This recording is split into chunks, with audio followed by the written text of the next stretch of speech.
Nope, I'm just doing the singing thing. There's a section in the set where I get the guys leave the stage after we finish Through Being Cool, and I do a section of acoustic songs for these shows, and then I put the guitar down and we do another half of a set with just singing.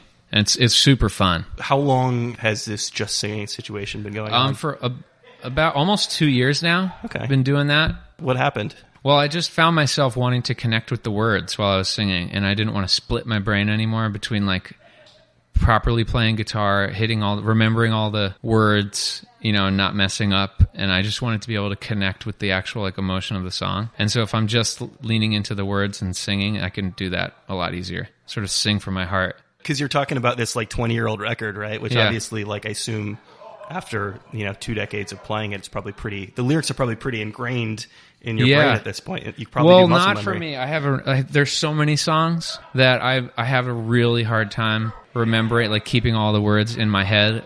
I'm like notorious for forgetting words all the time. So I mean, I don't think it was as much being afraid to forget the words that I was worried about. I just wanted to connect with the words. But what's really cool is that since I can connect with the words, when I'm really thinking about what the words are saying, I find that I connect to the songs, even if they're 20 years old, more now than I did back then. I mean, what does that mean exactly, connecting with the words? How is that different than just singing a song on stage? Well, you could kind of be on autopilot, or even like if I'm splitting my brain between playing guitar and singing, I'm sort of occupying two sides of my head, and I'm not fully thinking about just the words. I'm also thinking about, the chords I have to play, the rhythm of the guitar and everything. So when I'm can just zero in on the words, I'm like directly connected to the emotion of the song. So it's almost like you could say I love you to somebody just sort of going through the motions, or you could say I love you. You ever like done that or almost done that on the phone with somebody who you don't love, who you just like you're almost sometimes like saying goodbye. With like a friend, I'm like love you. You're like, oh God, Jesus, what jar have I opened? Right.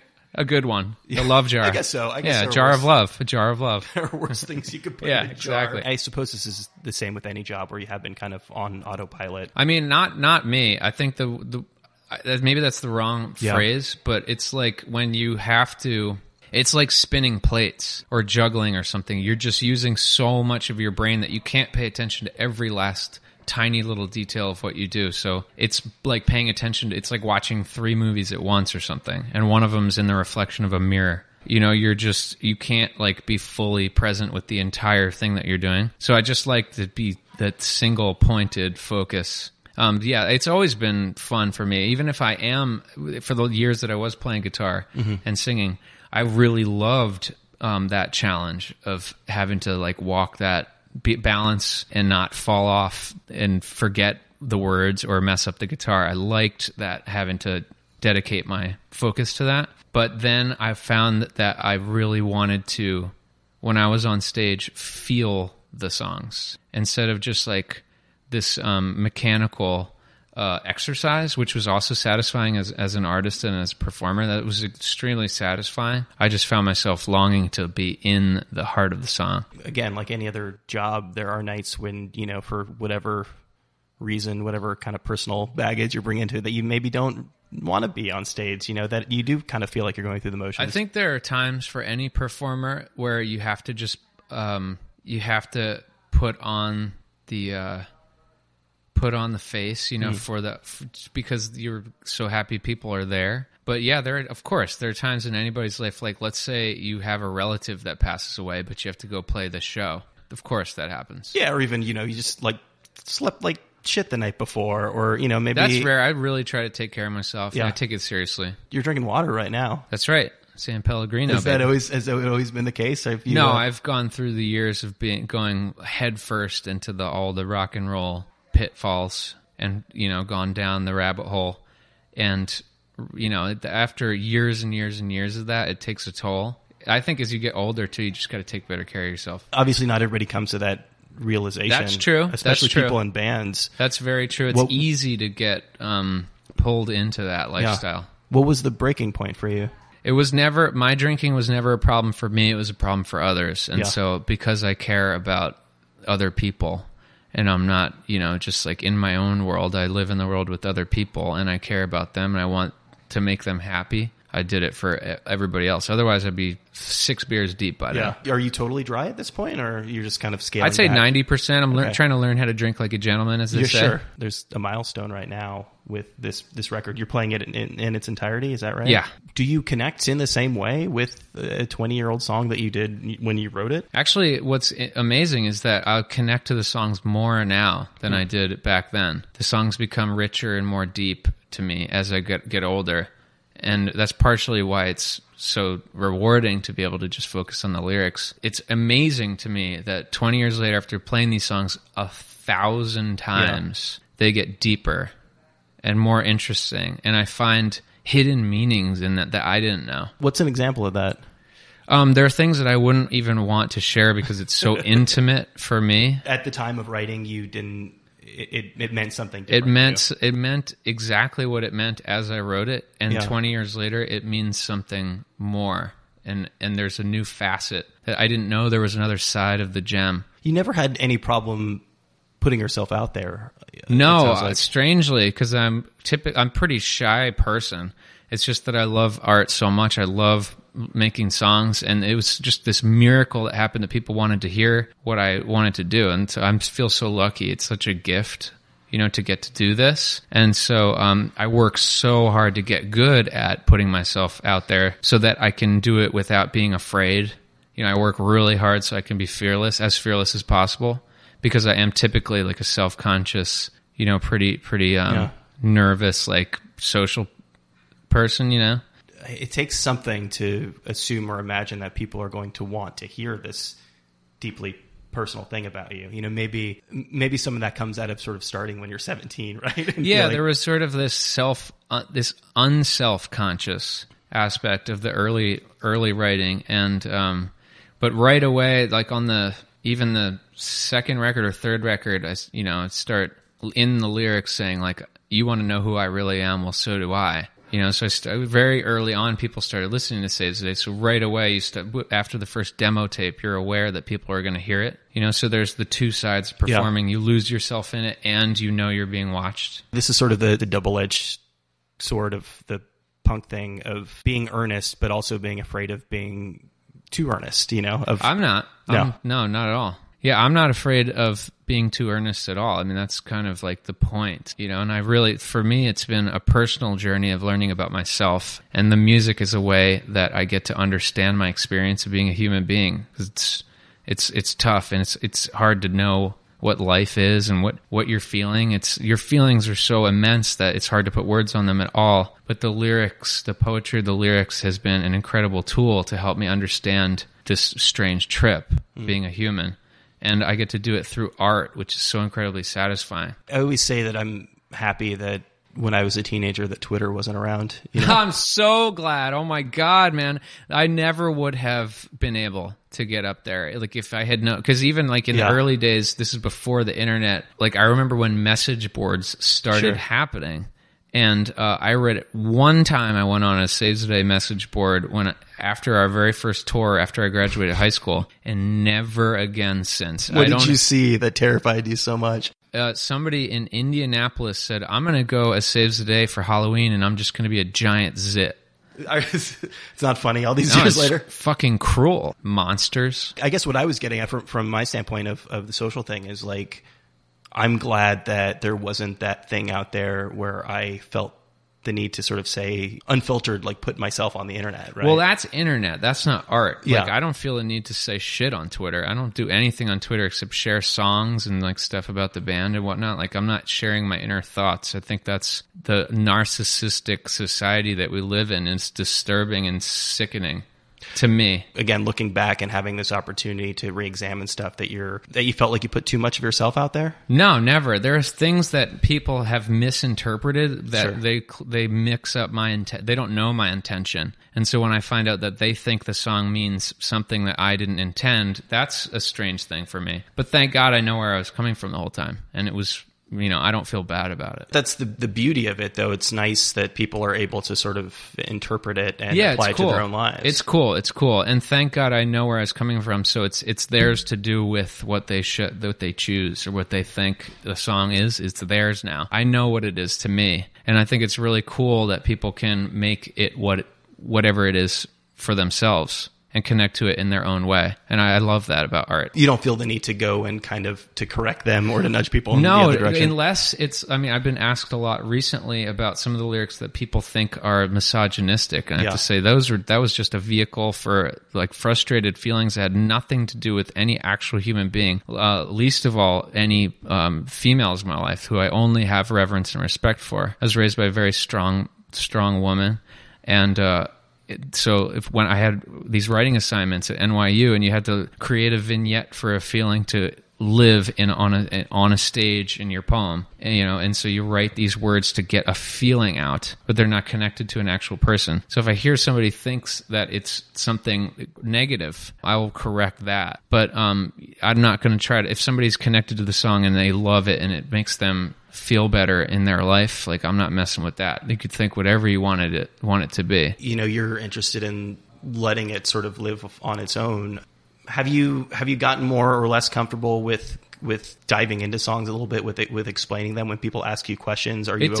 It depends. If I can tell when people are on a certain like level of experience in their life and they need it to mean something that they need it to mean at that time, and I will not, it's very sacred. I don't want to mess with it and say, oh, well, that's actually really about, something else. I'll let them have, their interpretation of it. But then when there's people that I meet that are on my level where I can tell I'm talking to somebody that's going through life in the same way that I am, it's kind of exciting and fun to like let them see behind the curtain. I'll tell them exactly what certain lines mean because I know it's going to, be a light bulb moment for them as well.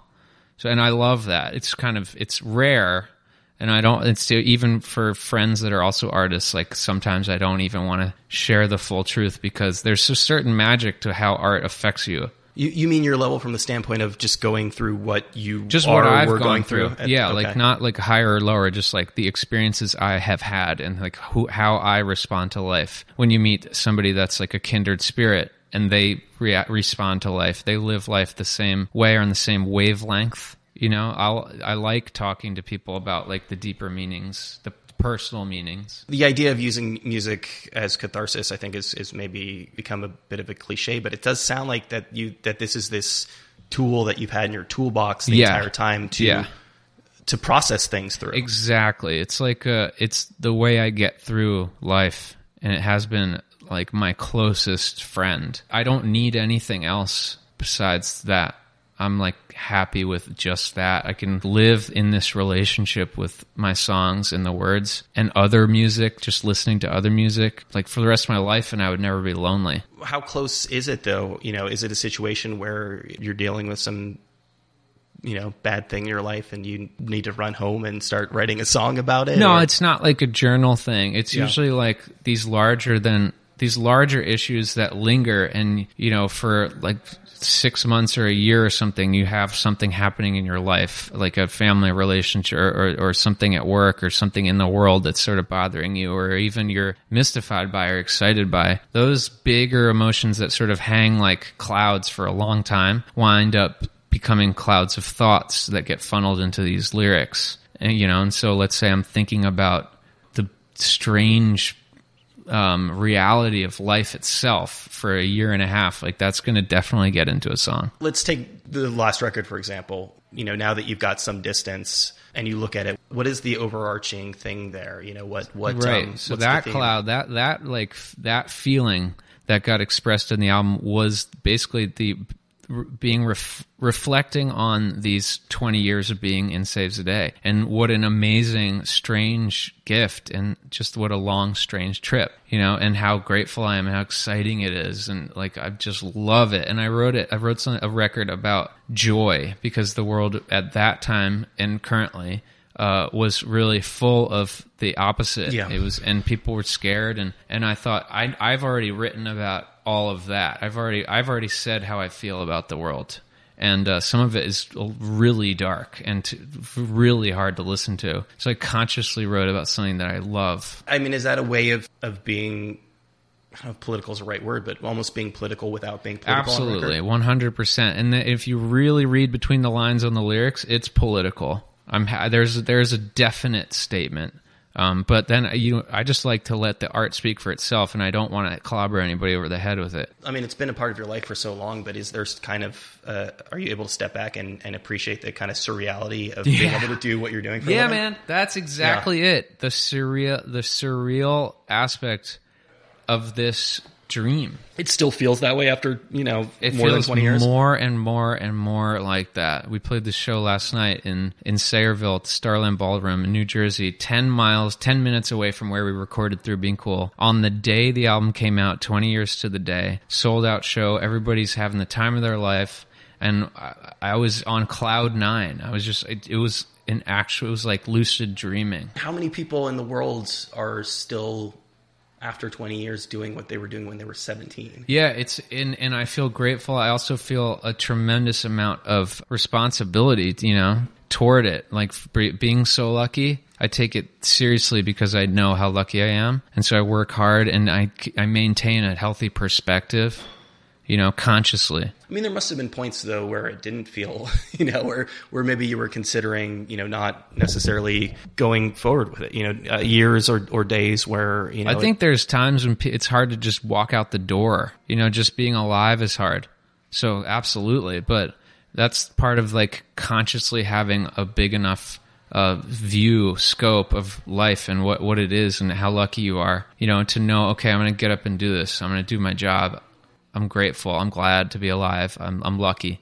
Are there times when the music doesn't come as easily? I mean, obviously, you're very prolific. I'm so lucky. Yeah. I mean, that's one of the things that I feel most grateful for, and it's I'm like humbled by it because the ideas come, and I take that more seriously than anything else in terms of being an artist, is that the ideas come on their own.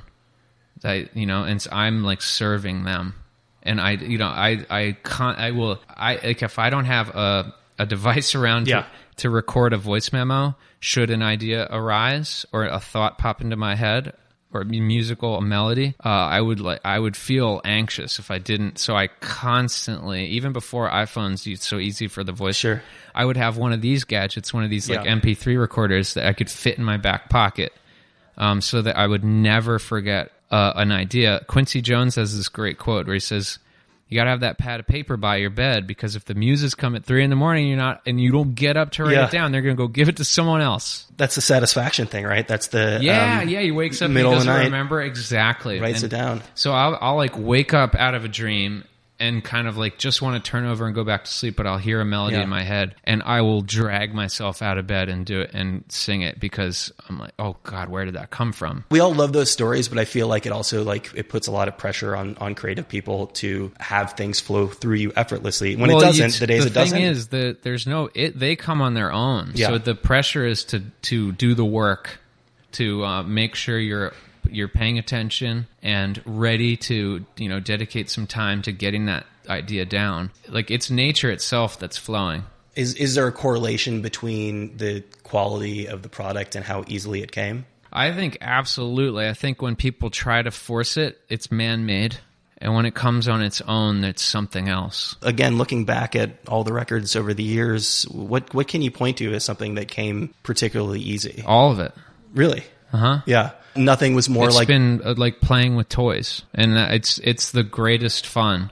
Like I'm the most thankful that it has been the most fun, and it's like having a relationship with this thing that I can't see. So it's extremely mystical, just also surreal. You do still feel the need though to shake things up a little bit. I was reading an interview with you about the last record, and you mentioned this Thelonious Monk idea of almost spontaneous music. Yeah, playing. That was fun. That's like a new technique to try. Yeah. It's like if when I was a young guitar player and I only knew 4 chords, it was so exciting when I learned those next 12 chords. And this one was like, I've already made 1,000 records or, whatever. So why don't we try this one like a little bit more by the seat of our pants and just see what happens? So can you describe that process a little bit? So basically this time we all went to Nashville, and I had the demos, I brought the demos with me, and we listened to them in the studio, unpacking the songs all together, and we spent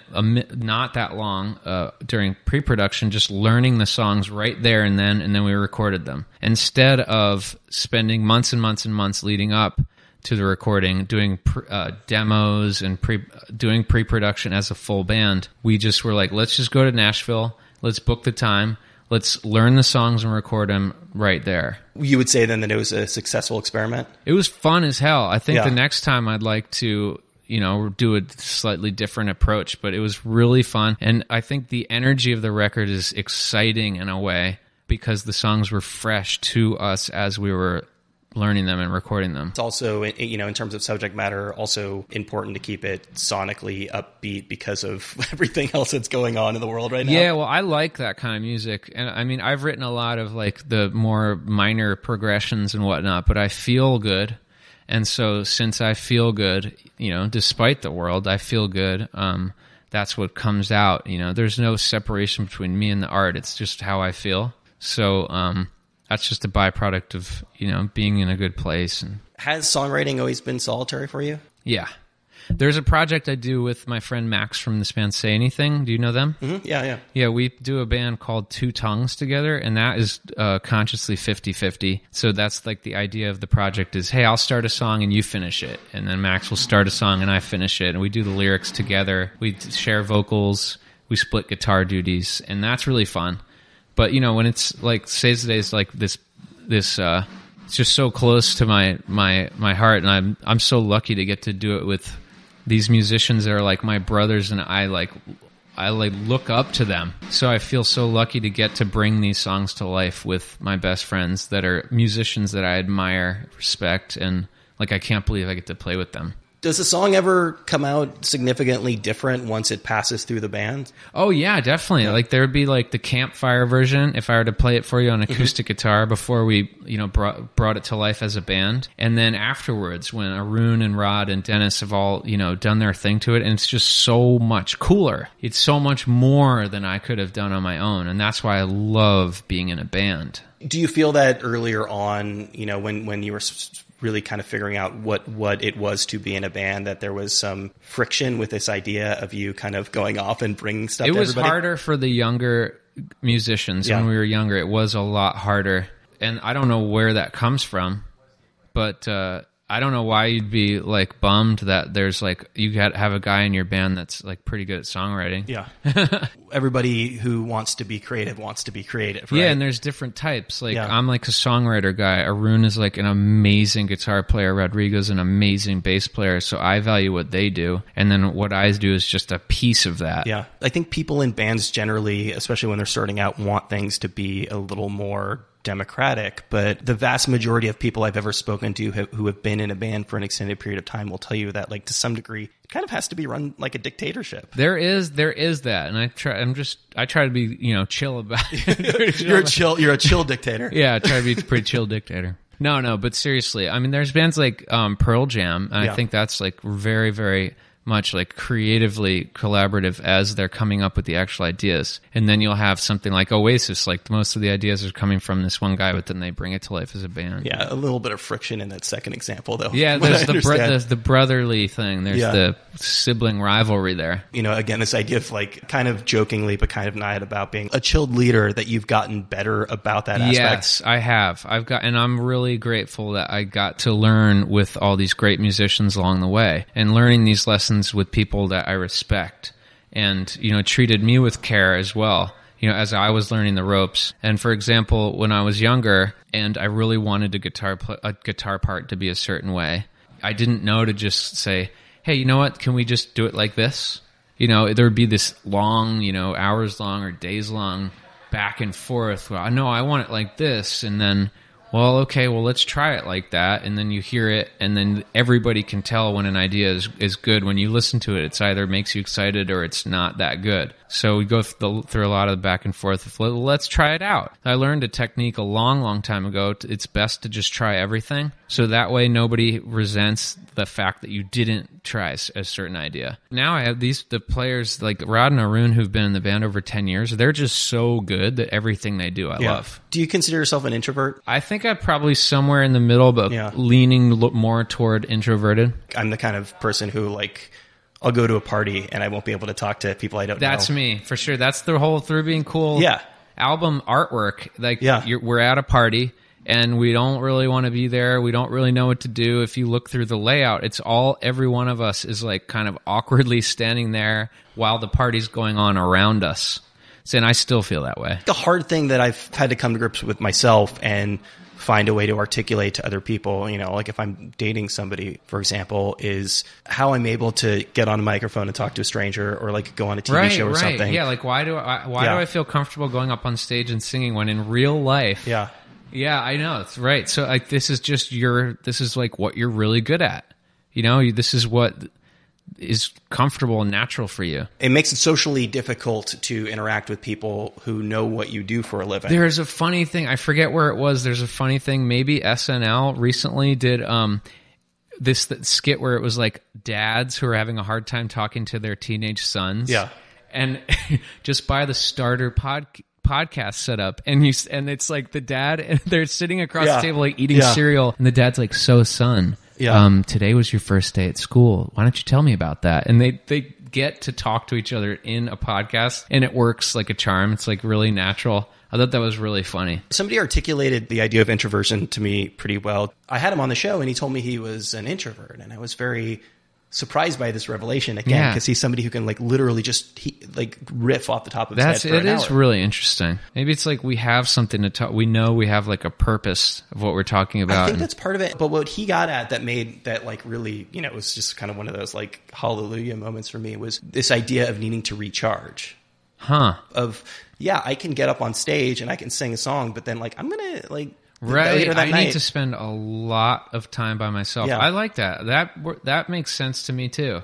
The recharging in the fortress of solitude. Which is where do you find that fortress when you're on tour? You can't I guess you could retreat to your bunk if you got a vehicle with bunks, or you could take a walk. But it's very hard. Since the early days of touring, that was one of the things that was most interesting about touring. You're with people for 24 hours a day for months at a time. So it's you get roommates without really checking to see if you want to spend the 24 hours a day, and then suddenly you're all living together.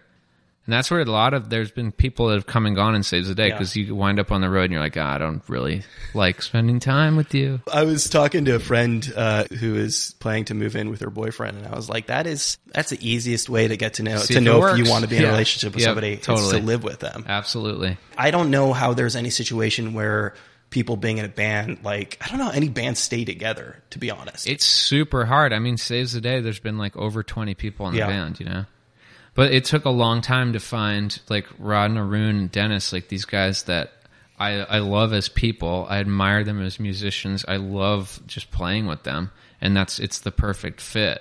It took a long time to get to that point, but as soon as it did, then it's no need to.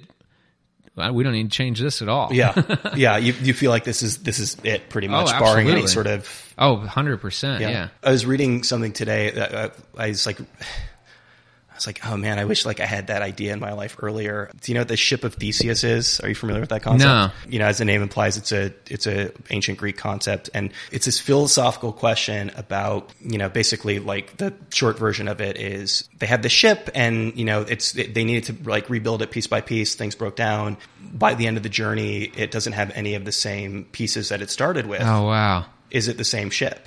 Huh, that's wild. And apparently this is apocryphal, but I'm sure that you've heard the concept that the human body regenerates every itself every seven years. Right? Yeah, what is the essence? Yeah. What's the identity there? I mean, obviously you are a thing that has been and saves the day since the beginning. But beyond just a band that I'm in, what's the essence? That's cool. Well, the fans come into play there too, because it's this shared experience. Yeah. It's the songs, it's the people playing them, and it's the people that appreciate them.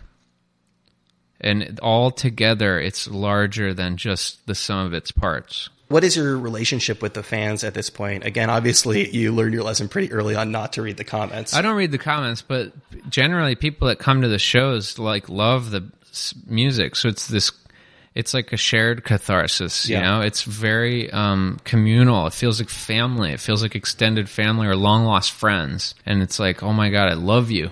I love you so much. Thank you. I think it's got to be tough, though, because, like one of the things that you feel the need to do as an artist is, to continue to switch things up. I don't feel the need to do that, but it happens just out of wanting to try something new or learn a new chord or something, or you get just excited about new things, or gosh, I've written 1,000, short, normally structured pop songs. Let's try a song that's 20 minutes long, just for fun.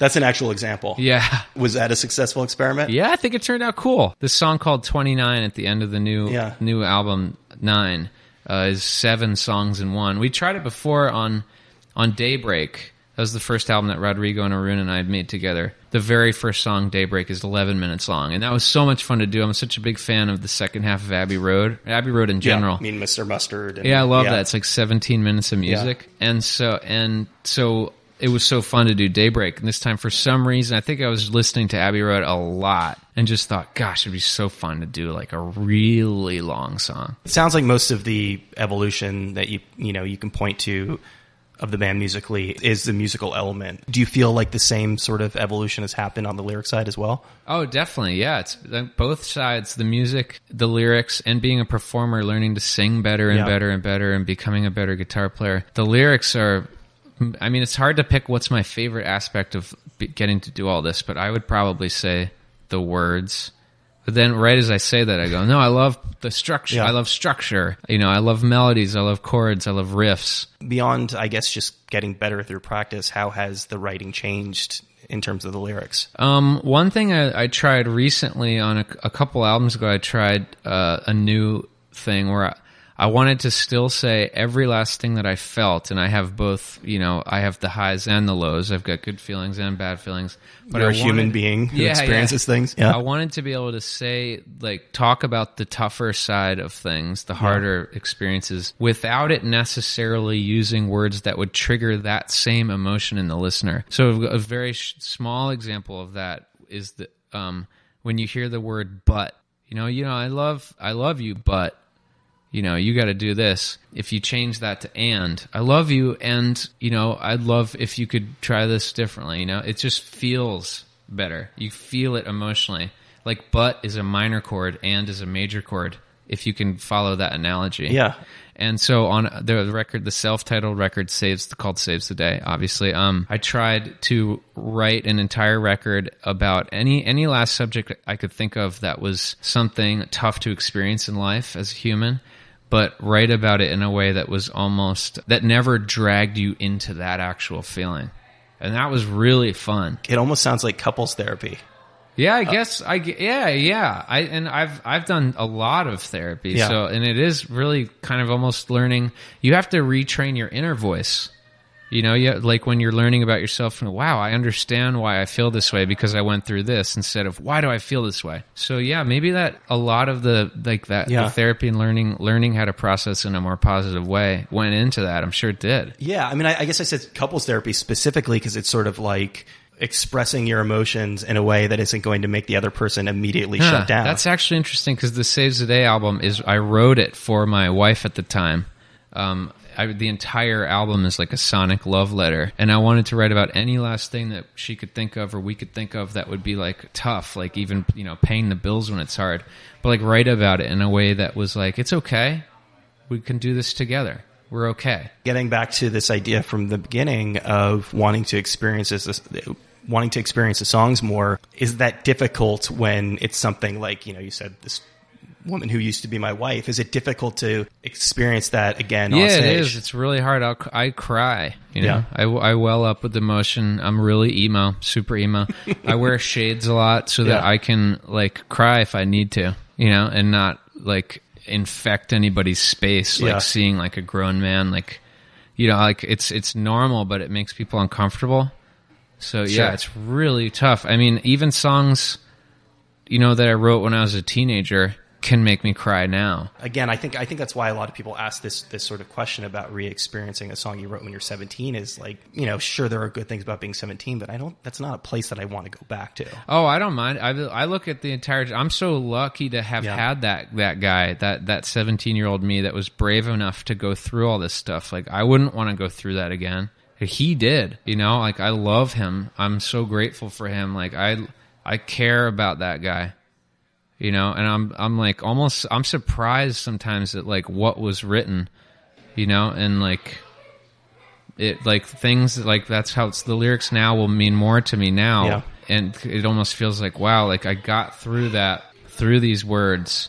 And I just like, it makes me feel this like tender feeling toward my younger self. I don't think we give 17-year-olds enough credit for, you know, how deep and smart they are. And that they can survive that. Do you feel that having a kid changed your communication skills? Absolutely. And that that self-titled record, I think, was definitely a reflection of wanting to try to frame the experience of life in a comfortable way for my daughter. Even she inspired one of the lyrics, one of the song titles, Ring Pop, on that record, because she was outside my studio one day going around and around on this little like Razor scooter or whatever they are, and she had a ring pop. And it was just this beautiful scene of her just going around and around and around and around, and I just love that image of her with the ring pop, and I thought, I'm going to write a song called Ring Pop. So she's a teenager now. Does she at all think what you do is cool? She thinks it's cool, but it's one of those things where, you know, kids are always just like, oh, okay, Dad. You know what I mean? Like, it's just natural, and I get that. But when she comes to the shows and she sees everybody singing along, she's like, whoa, that was cool. You know, but she listens to like Billie Eilish and stuff. She's, you know, they're doing their own thing. Yeah, of course. Her friends think I'm more cool than she does. You know, and her friends' parents will be like, wow, you know, this is neat. Is that a sort of a way by proxy to kind of get in touch with that 15, 13-year-old side of yourself? I do have to put myself in my own shoes back then all the time to remember, like, oh, how did I feel when I was this age? And as soon as I do, I think, oh, of course she wants to just be in her room or whatever, you know, talk to her friends. You still feel that way a little bit. I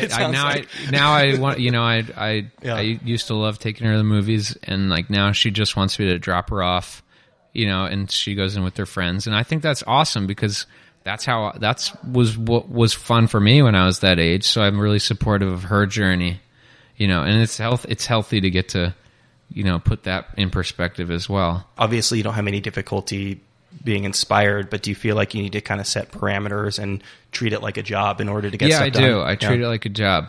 Yeah. And that becomes incredibly rewarding because if you show up to do the work, you know, you get surprised by what comes through.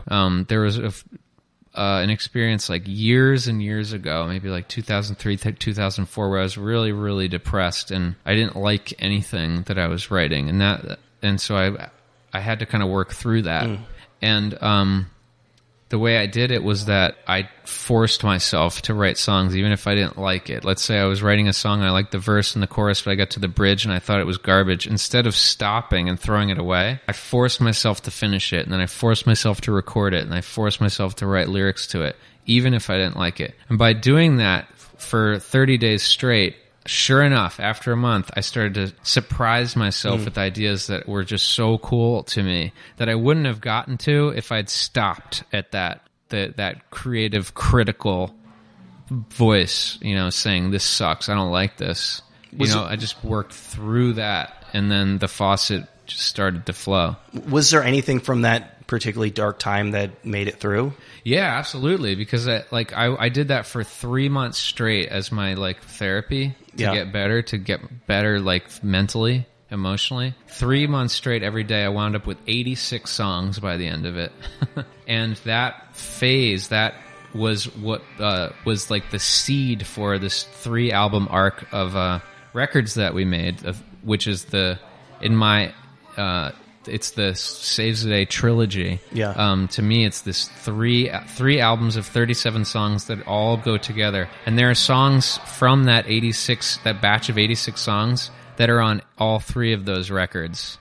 Even though the records were stretched out over years, that 3-month period where I was bringing myself back to like life through the process of writing, treating it like my job, was so rewarding, and then became part of the Saves the Day discography, which is really cool. It sounds like being an editor is a big part of your job. Oh, I love what goes in. That's another part that's so fun. I mean, so fun. But just from the standpoint of deciding like what actually goes on a record. Yeah, that might be one of my favorite parts. Really? Like, I love it's like I feel like the luckiest dude in the world.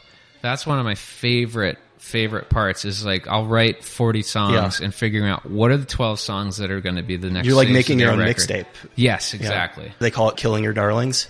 Oh, that's cool. Yeah, I have no I'm ruthless. Yeah.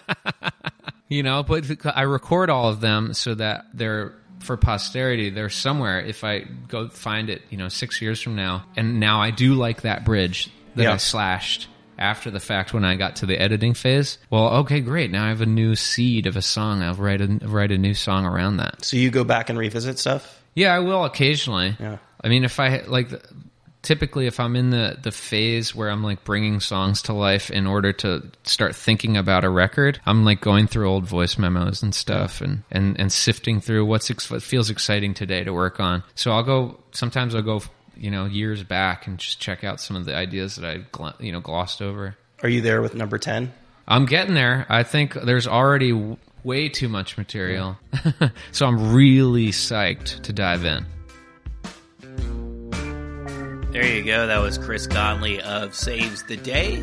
Their latest record, 9, is out now on Equal Vision Records. Thanks so much to him for taking the time to do that. Thanks to you, as always, for listening to the program. If you like the show, there are a number of ways to support us. You can rate and review us on iTunes, Google Podcasts. We're on Spotify and YouTube now. Like us on Facebook. Follow us on Tumblr. That's rwellcast.tumblr.com. If you have any feedback, it's rwellcast@gmail.com. That's about all we got for this week, but I should mention, as we and everybody else are basically stuck at home right now, doing some work to get some live videos up on YouTube. So if you're interested in that, please follow our YouTube page, subscribe over there, and hopefully we'll be getting up at least once a week with some comedians and some performances from musicians, things like that, stuff to keep you busy while you're in quarantine.